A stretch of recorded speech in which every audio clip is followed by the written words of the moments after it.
In October 2003, a newlywed couple vanished on a mountain road in West Virginia after being searched for 20 days. Helicopters, K-9 teams, volunteers. 16 years later, a forest ranger conducting routine maintenance discovered a double-strand wire fence bearing a private property, no trespassing sign, positioned exactly where the search had stopped. The discovery happened on a Tuesday morning in September 2019. Ranger Michael Torres was clearing storm debris along Old Timber Road, a logging route that paralleled State Route 19 through the Appalachian foothills. He spotted the fence at mile marker 4.7, half hidden by overgrown rhododendron. The wire was old but intact. The sign was weathered but legible. Torres photographed it with his department-issue camera and noted the coordinates 38.2441 degrees, N 80.8892 degrees. What struck him was the placement. The fence ran perpendicular to the road, blocking vehicle access to a descending slope that led toward Blackwater Creek. Torres had worked this district for 11 years. He'd never seen this fence before. He checked his handheld GPS and cross-referenced the property line database. The fence sat on public land, not private. Someone had installed it without authorization. Torres radioed dispatch. "I've got an unmarked barrier at Old Timber, mile 4.7. Looks like it's been here a while. Can you pull up any maintenance logs from 2003? Dispatch took 14 minutes to respond. Negative on maintenance logs for that section. Last recorded work was 2001. Culvert repair at mile 3. Torres walked the fence line. It extended 40 feet in each direction, anchored to trees with rusted bolts. He found no gate, no access point. The barrier was designed to stop vehicles, not hikers. He took soil samples from the post holes and bagged a fragment of the sign for lab analysis. Back at the ranger station, Torres filed his report and tagged it for review. The district supervisor, Helen Vargas, read it that afternoon.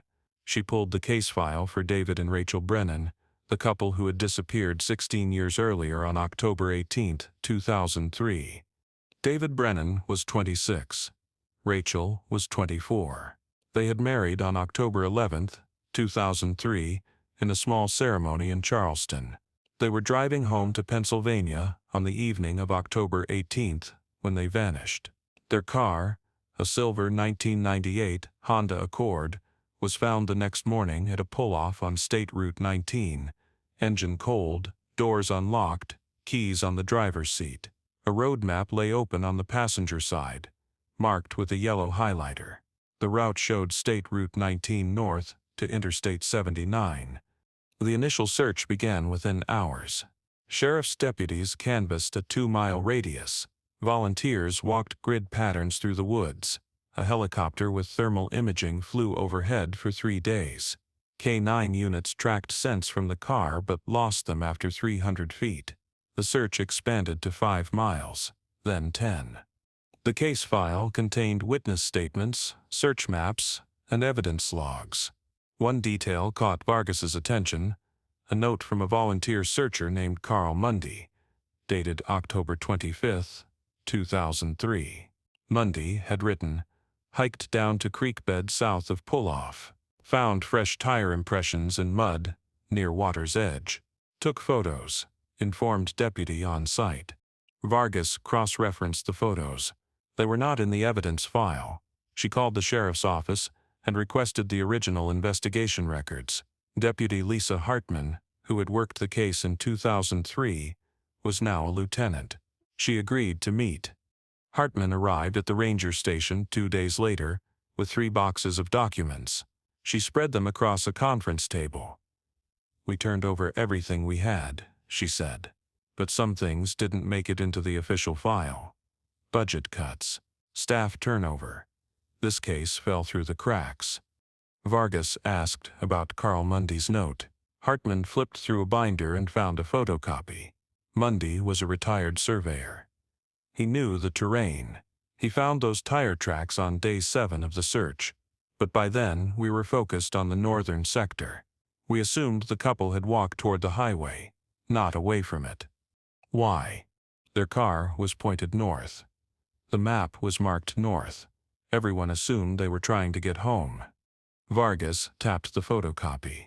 But the tire tracks were south. We didn't prioritize them. Mundy said they looked recent, but we had no way to confirm they were connected. Dozens of people used that area. Hunters, campers, we couldn't chase every lead.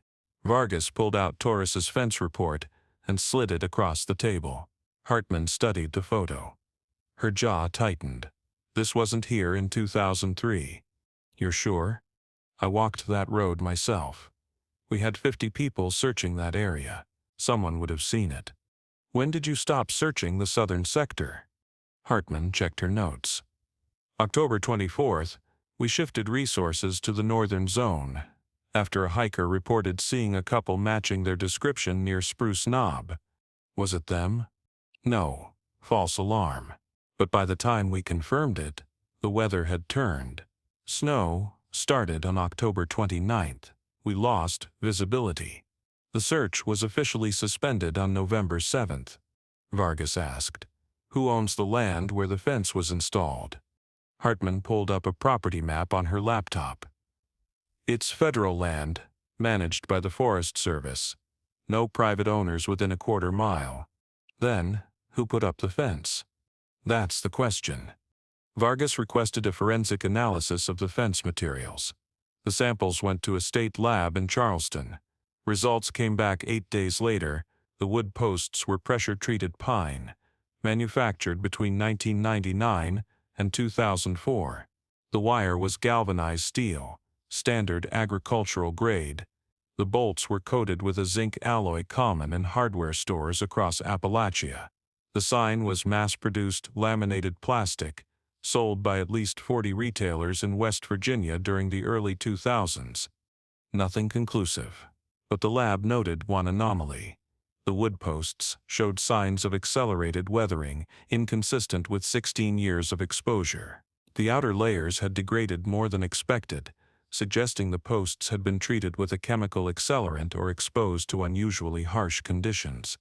Vargas shared the findings with Hartman. If the fence was installed after the search ended, who had a motive to block that area? Hartman leaned back in her chair. Someone who didn't want it searched.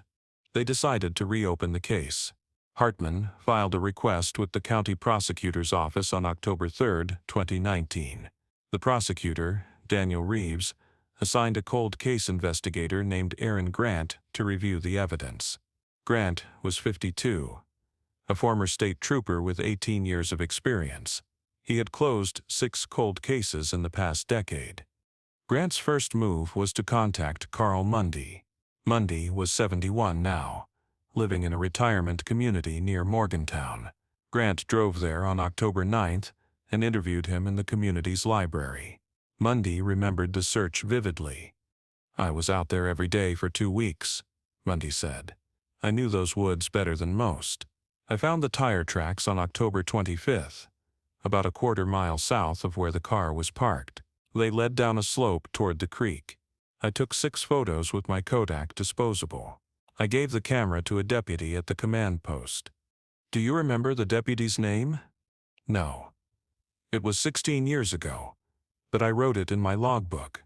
Mundy retrieved the logbook from his apartment. He'd kept it in a storage box along with topographic maps and field notes.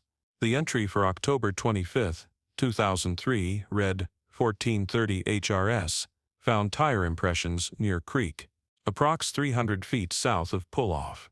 Delivered camera to Deputy L. Hartman at CP.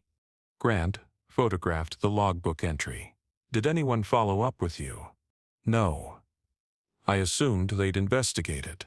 I left the search on November 1st. My wife was sick. I never heard anything after that." Grant asked, "Do you remember seeing any fences or barriers near the tire tracks?" Mundy shook his head. "Nothing. Just trees and underbrush." Grant returned to the sheriff's office and reviewed the evidence logs. He found no record of Mundy's disposable camera. He interviewed Hartman again. She didn't recall receiving it. "We had volunteers turning in photos every day," she said. They went into a box at the command post. After the search ended, everything was supposed to be cataloged and filed. But we had a clerical backlog. Some items got misplaced. Grant requested access to the storage facility where old case materials were kept. He spent 2 days sorting through boxes. On the second day, he found a plastic bag labeled Miscellaneous Search Items, Brennan Case. Inside were 3 disposable cameras, none developed.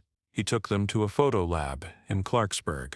The technician developed all 3. 2 contained generic search scene photos, volunteers, terrain shots, equipment. The third camera held Mundy's images. The photos showed tire impressions in soft mud near the creek bank. The treads were clear and deep. Grant compared them to the tread patterns documented in the Brennan case file. The Honda Accord had Goodyear Integrity tires, size P195/65R15. The impressions in Mundy's photos matched. Grant measured the impressions using reference objects in the photos: a boot, a branch. The tire width was consistent with the Honda's specifications. He estimated the vehicle had traveled at least 50 feet down the slope before stopping near the water. There were no visible tracks leading back up. Grant returned to the site on October 15, 2019. He brought Hartman, Torres, and a forensic technician named Megan Shaw. They hiked down the slope from Old Timber Road, following the coordinates Mindy had recorded. The terrain was steep, dropping 40 feet over a distance of 200 feet. The ground was rocky, covered with leaf litter and fallen branches. Shaw used a metal detector to sweep the area. At 18 feet from the creek, the detector signaled. Shaw dug carefully with a trowel and uncovered a rusted trailer hitch pin.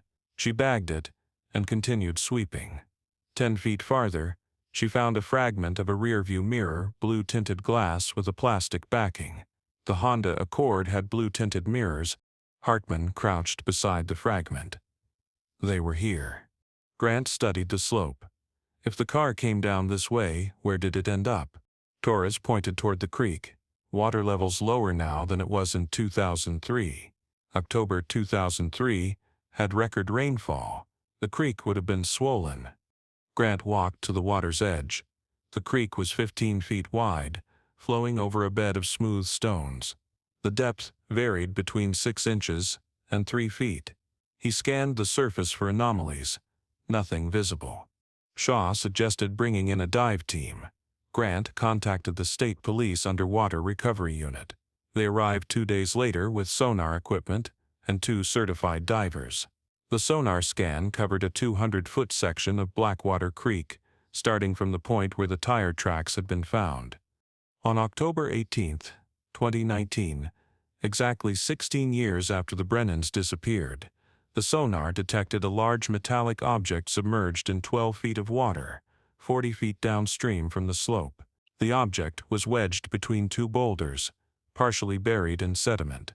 Diver Kevin Pacheco descended first.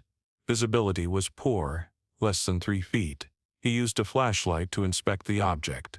It was a vehicle, resting upside down on the creek bed. The roof was collapsed. The windows were shattered. Algae covered the exterior. Pacheco swam along the length of the vehicle and identified it as a sedan. He located the rear license plate, too corroded to read, but photographed it and returned to the surface. "It's a car," Pacheco said. "Honda or Toyota, based on the frame. Completely submerged. I'll need to clear the sediment to confirm the VIN." Grant authorized a full recovery. Pacheco and his partner, Joanna Kim, spent 4 hours excavating around the vehicle. They used airbags to lift it from the boulders and secured it with tow cables. A winch team pulled the car to the bank. Water poured from the open windows and door frames. The exterior was silver beneath the algae and rust. The hood ornament was missing, but the body shape matched a 1998 Honda Accord. Shaw inspected the VIN plate on the dashboard. She scraped away sediment and read the number aloud. 1 HGCG 5655 WA073842. Grant checked the case file. The VIN matched David Brennan's Honda Accord. Hartman exhaled slowly. 16 years. Shaw photographed the vehicle from multiple angles. The front end was heavily damaged. The bumper crumpled, the headlights shattered. The driver's side door was ajar. Shaw peered inside. The seats were coated with silt. The steering wheel was bent. She found no human remains in the front cabin. Kim opened the trunk. Water gushed out. Inside were 2 suitcases, both waterlogged and splitting at the seams. A pair of hiking boots lay beside the suitcases, size 9 men's. A plastic cooler was wedged in the corner, lid detached. Kim retrieved the suitcases and laid them on the bank. Shaw unzipped the first case. It contained women's clothing, jeans, sweaters, a fleece jacket. The second case held men's clothing and a leather toiletry bag. Grant asked, "Anything else?" Kim reached back into the trunk and pulled out a small object wrapped in plastic. She handed it to Shaw. Shaw unwrapped it carefully. It was a disposable camera, Kodak, identical to the ones Mundy had used. The casing was cracked but intact. Grant took the camera. "Can this be developed after 16 years underwater?" Shaw shrugged. "Maybe. The film might be damaged, but it's worth trying." Grant sent the camera to a specialist lab in Richmond, Virginia. The lab reported back 5 days later. The film was severely degraded, but 3 images were partially recoverable. The lab provided digital scans. The first image showed the interior of a car, blurred, overexposed. The second image was too damaged to interpret. The third image showed a section of road at night, illuminated by headlights. In the distance, a reflective surface, possibly a sign or marker. The lab enhanced the image and identified text on the surface, "Old Timber." Grant studied the image. They turned off State Route 19 onto Old Timber Road. Hartman frowned. "Why? That road doesn't lead anywhere. It's a dead end after 3 miles. Grant reviewed the road map found in the Brennan's car. The yellow highlighter marked only State Route 19. There was no indication they had planned to use Old Timber Road. Shaw suggested they search for additional evidence along Old Timber Road. Grant organized a team of 12 people, sheriff's deputies, forest rangers, and volunteers. They walked the entire length of the road on October 22, 2019, scanning for anything unusual. At mile marker 2.1, a volunteer named Peter Sue found a rusted metal bracket attached to a tree trunk. The bracket had a hole drilled through the center. Consistent with a signpost mount, Sue photographed it and continued searching.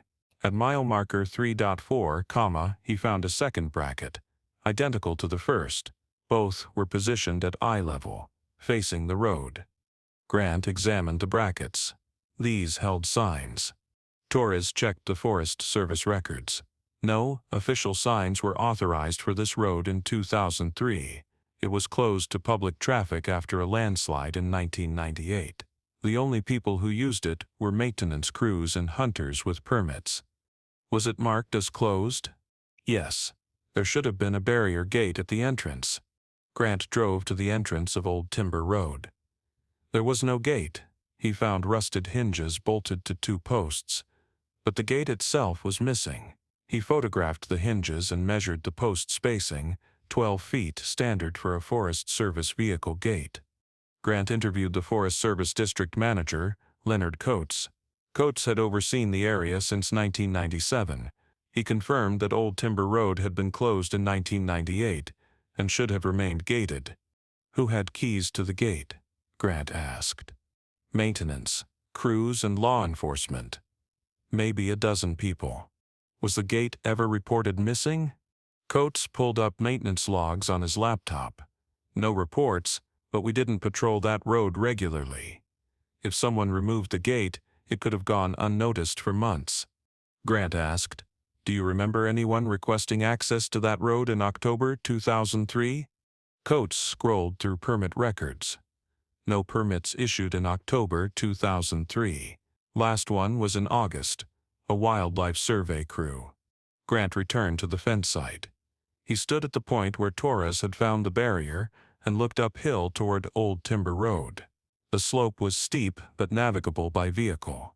If someone had driven down from the road, they would have reached the creek in less than a minute, and if a fence had been installed afterward, searchers would have stopped at the barrier, assuming the area beyond was private property.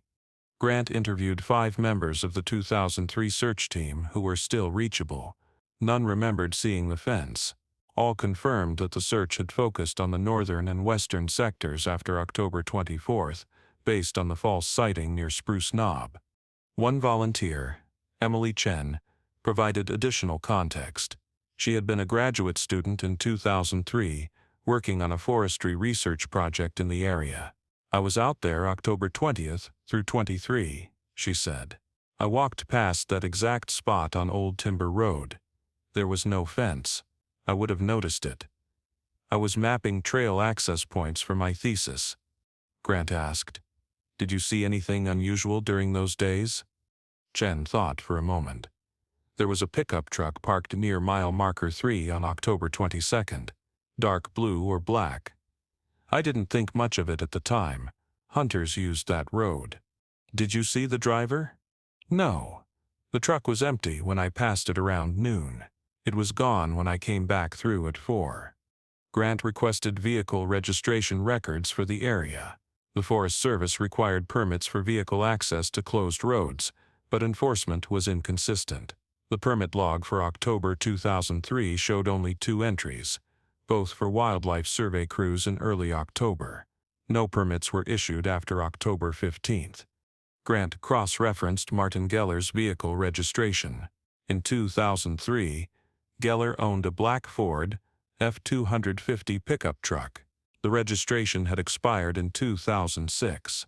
Grant asked Geller's attorney about it during a follow-up call on November 28. Song sounded irritated. "My client sold that truck years ago. What does this have to do with the fence?" "I'm trying to establish a timeline," Grant said. "Did Mr. Geller use that truck to transport materials when he installed the fence in 2004? I'll have to ask him." Song called back 2 hours later. Mr. Geller confirms he used the Ford to haul materials, but that was in April 2004, not October 2003.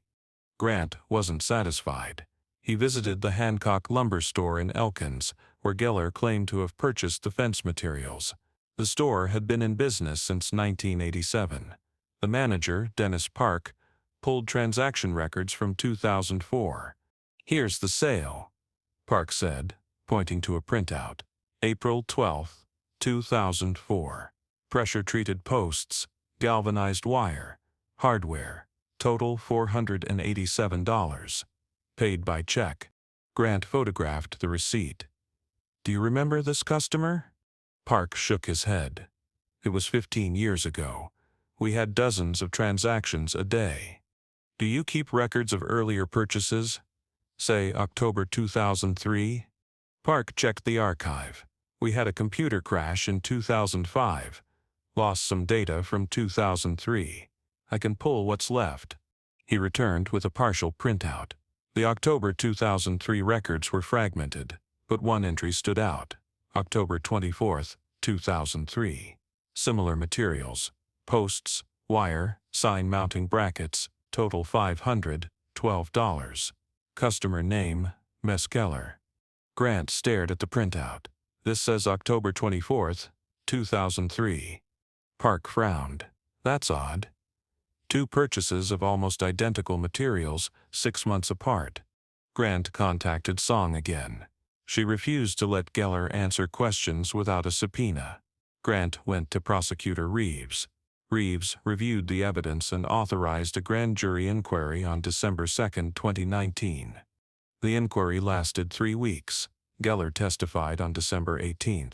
He admitted purchasing materials in October 2003, but claimed they were for a different project, a gate repair on the eastern boundary of his property. He said the April 2004 purchase was for the Old Timber Road fence. "Do you have photographs or records from the 2003 project?" Grant asked. "No, I didn't document it. It was routine maintenance." "Can you show us the gate you repaired?" Geller's attorney objected. "This is beyond the scope of the inquiry. My client has explained the purchases." The grand jury declined to indict. There was no direct evidence linking Geller to the removal of the road gate or sign, and his explanation, while suspicious, could not be disproven. Grant felt the case slipping away. He returned to the Forest Service and requested historical aerial imagery of the old Timber Road area. The images were stored in a regional database maintained by the U.S. Geological Survey. Grant submitted a formal request on December 28, 2019. The images arrived 6 weeks later on February 10, 2020. The aerial photos covered the years 2001, 2003, 2005, and 2008. Grant spread them across his desk and studied them with a magnifying lens. The 2001 image showed Old Timber Road, with a visible gate at the entrance. The 2003 image, taken in August, 2 months before the Brennans disappeared, showed the gate still in place. The 2005 image showed no gate. The fence was visible near mile marker 4.7, a faint linear feature cutting across the slope. Grant measured the fence's position in the 2005 image and compared it to the 2008 image. The fence had not moved. It had been installed sometime between August 2003 and the date of the 2005 photo, likely in late 2003 or early 2004. But the gate was the key. Someone had removed it between August 2003 and 2005. Without the gate, the road appeared open to public access. The Brennans might have driven onto it, thinking it was a legitimate route. Grant interviewed the Forest Service maintenance supervisor, who had been responsible for the area in 2003. His name was Raymond Talbot. He had retired in 2011 and now lived in Virginia. Grant called him on February 15, 2020. Talbot remembered the gate. It was a standard Forest Service gate, installed in 1998 after the landslide. We locked it to prevent public access. Only authorized vehicles were allowed. "When did you notice it was missing?" "I didn't. I transferred to a different district in 2004. I assumed someone else was managing it."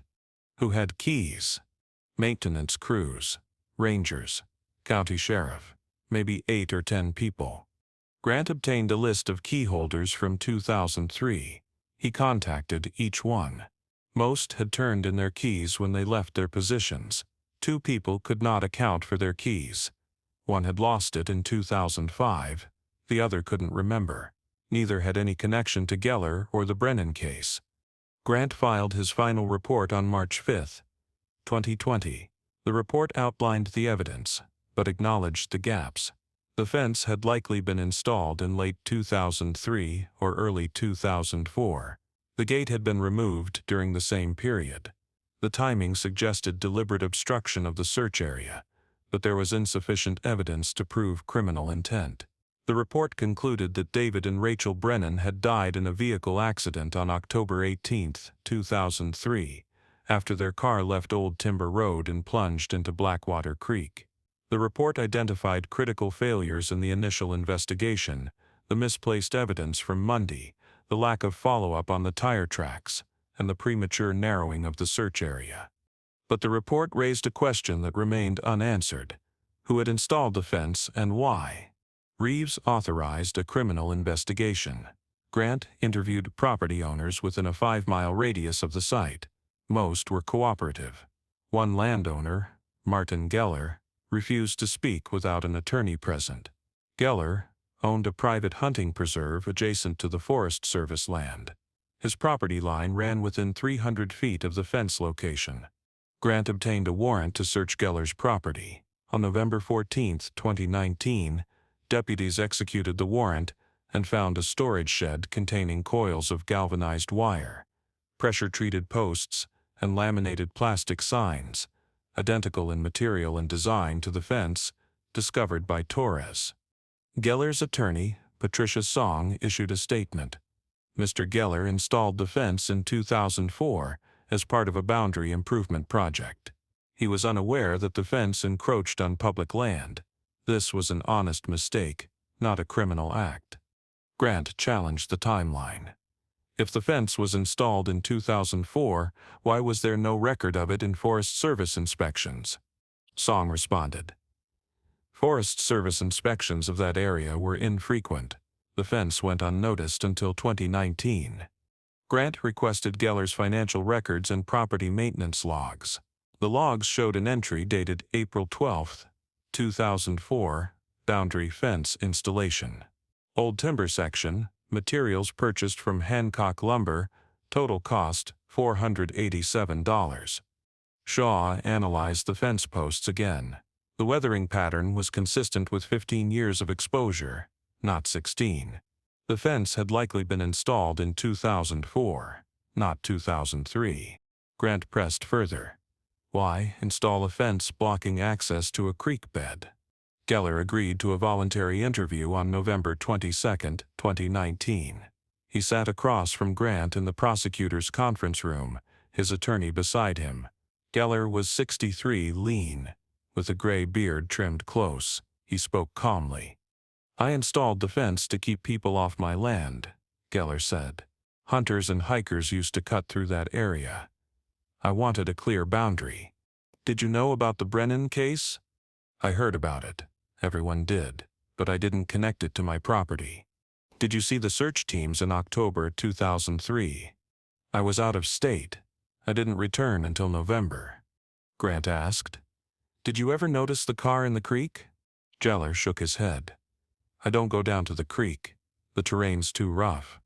Grant showed him the photo from the disposable camera. The old timber sign captured on the night of October 18, 2003. Do you recognize this? Geller studied it. That's a road marker. There used to be one at the entrance to Old Timber Road. Who removed it?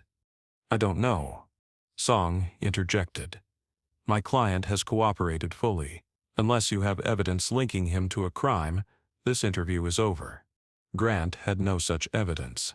Geller had installed the fence on his own land, or what he believed was his land. The encroachment onto public property was a civil matter, not criminal. The removal of the gate and road marker remained unexplained, but there was no proof Geller was involved. Prosecutor Reeves closed the criminal investigation on December 6, 2019. He issued a public statement. The deaths of David and Rachel Brennan were the result of a tragic accident. While investigative shortcomings in 2003 delayed the recovery of their remains, there is no evidence of foul play. The Brennan's families received the news by phone. David's mother, Susan Brennan, spoke to Hartman on December 7th. Her voice was steady, but strained. 16 years, she said. We waited 16 years. Hartman apologized. We should have found them sooner. Why didn't you? We made mistakes. We didn't prioritize the right leads. I'm sorry. Susan was silent for a moment. She had spent those 16 years in a state of suspension, never fully grieving, never fully hoping. In the first year, she had called the sheriff's office every week. By the third year, the calls became monthly. By the 10th year, she called only on October 18th, the anniversary of their disappearance. She had kept David's room unchanged. His high school trophies still lined the shelf. His college textbooks gathered dust on the desk. Rachel's wedding dress hung in a garment bag in the closet.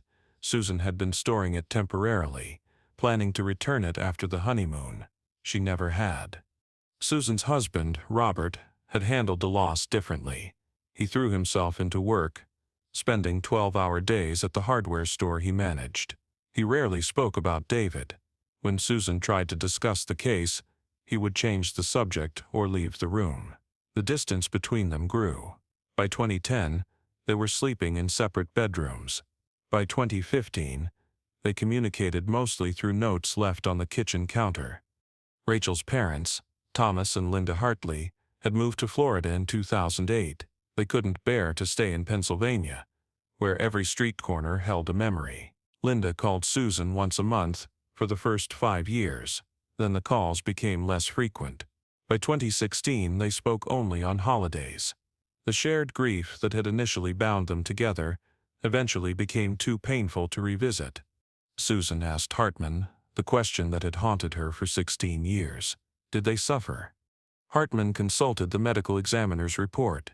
The report concluded that David and Rachel had likely died on impact when the car struck the boulders in the creek. Death would have been instantaneous. No, Hartman said. They didn't suffer. Susan exhaled.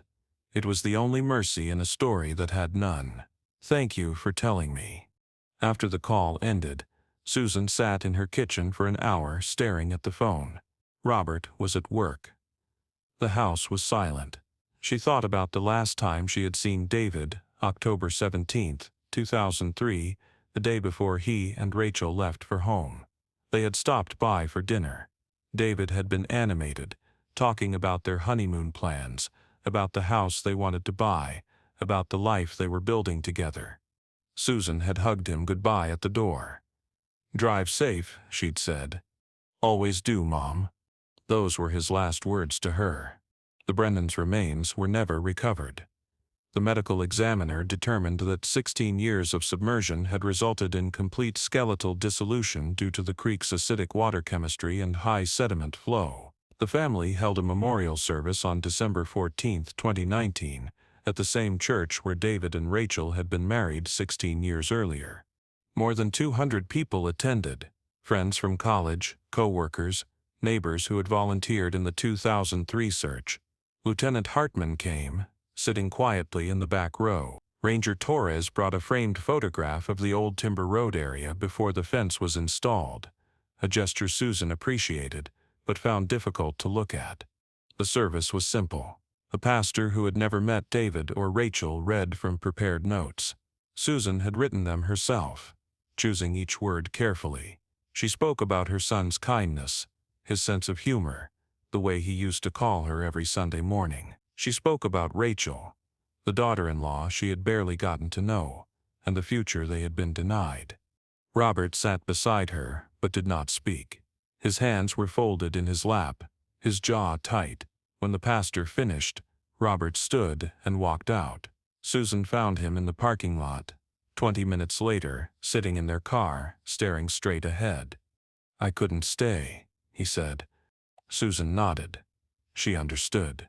Grief had become their private burden, too heavy to share even with each other. The case drew renewed media attention. Local news stations ran segments on investigative failures.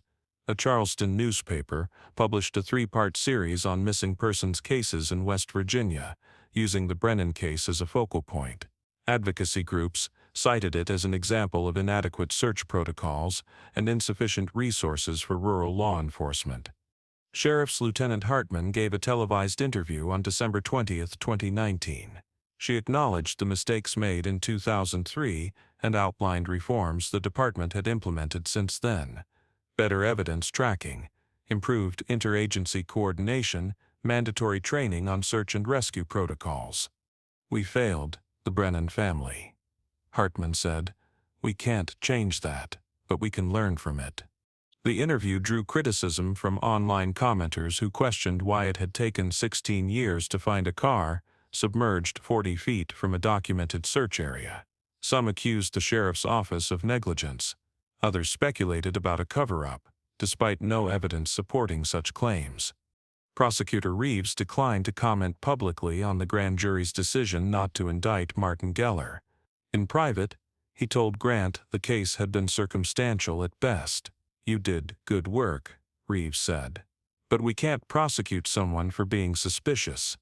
Grant accepted the outcome, but remained unsettled. He believed Geller knew more than he had admitted, if not about the Brennans' deaths, then about the timing and purpose of the fence, but belief was not proof. Ranger Torres removed the fence on December 20, 2019. He dismantled it, section by section, and hauled the materials to a Forest Service maintenance yard.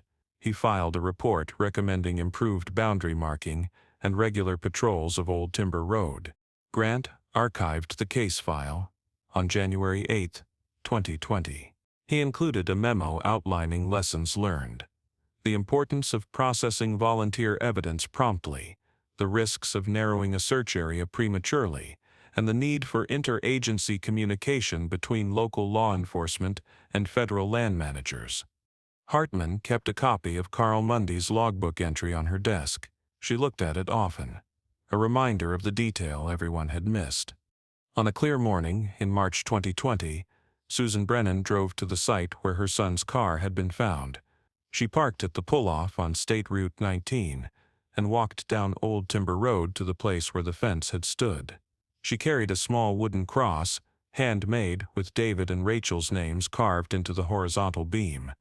She placed the cross at the base of a tree near the creek and stood there for a long time, listening to the water flow over the stones. 16 years is a long time to wait for an answer. Sometimes the answer doesn't feel like enough.